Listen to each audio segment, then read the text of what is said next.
বিষ্ণুপুর মানেই নিপুণ কারুকার্য সম্পন্ন একাধিক টেরাকোটা মন্দির এবং মল্ল রাজাদের নানান ঐতিহাসিক কাহিনী বিজড়িত এক শহর।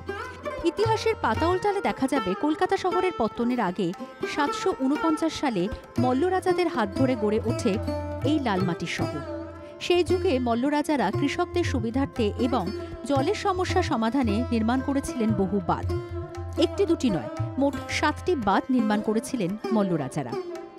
এই ৭টি বাঁধ হল লালবাঁধ, যমুনা বাঁধ, পোকা বাঁধ, কালিন্দী বাঁধ, গাঁতাত বাঁধ, শ্যাম বাঁধ, কৃষ্ণবাঁধ।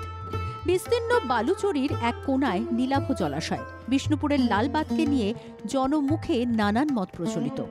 অনেকেই বলেন এই বাঁধের জলাশয়ে একসময় লালবাইকে ডুবিয়ে মারা হয়, আর যে কারণে এই বাঁধের নাম হয়েছে লালবাঁধ। এই জলাশয়ে মল্ল রাজাদের প্রাচীন পাথরের দুর্গামূর্তি বিসর্জন দেওয়া হতো। ধীরে ধীরে সেই লালবাঁধ হারাতে বসেছিল নিজের ঐতিহ্য। পরে এই লালবাঁধের সংস্কার করা হয় সরকারের উদ্যোগে। দীর্ঘদিন ধরে জবরদখল এবং জলজ উদ্ভিদের চাপে পড়ে নিজের গতি হারাতে বসেছিল লালবাঁধ। স্থানীয় প্রশাসনের প্রচেষ্টায় বাঁধের জলাশয়ের ওপর ভেসে বেড়ানো আগাছা পরিষ্কার করা হয়। পাশাপাশি বাঁধের এক প্রান্তে খাল কেটে বাড়তি জলও বাইরে ফেলার ব্যবস্থা করা হয় সেচ দফতরের পক্ষ থেকে। লালবাঁধের আশেপাশে অজানা অচেনা পাখিদের আনাগোনা বাড়ানোর ব্যবস্থাও নেয় প্রশাসন। বর্তমানে লালবাঁধ সংস্কারের পর থেকে এখানে পর্যটকদের যাওয়ার হিড়িক অল্প স্বল্প দেখা গেলেও মল্ল রাজাদের বাকি 6টি বাঁধ নিজেদের জৌলুস হারানোর পথে। এইভাবে একের পর এক বাঁধের অস্তিত্ব হারানোর পিছনে দায় প্রমোটার, আগাছার বারবারন্ত, বাঁধের পাশে সারি সারি চাষের জমি দখল করার প্রবণতা, এমনই দাবি স্থানীয়দের। তাই সরকারের কাছে স্থানীয় বাসিন্দাদের আর্জি, লালবাঁধের মতন বাকি 6টি বাঁধকেও নতুন রূপে সাজানোর উদ্যোগ নিক প্রশাসন।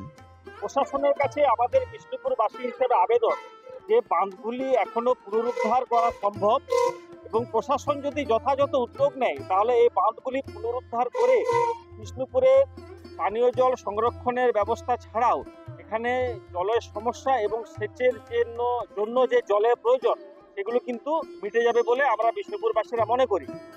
ইতিমধ্যে বিষ্ণুপুর শহর জুড়ে ট্রোপোগ্রাফিক্যাল সার্ভে শুরু হয়েছে।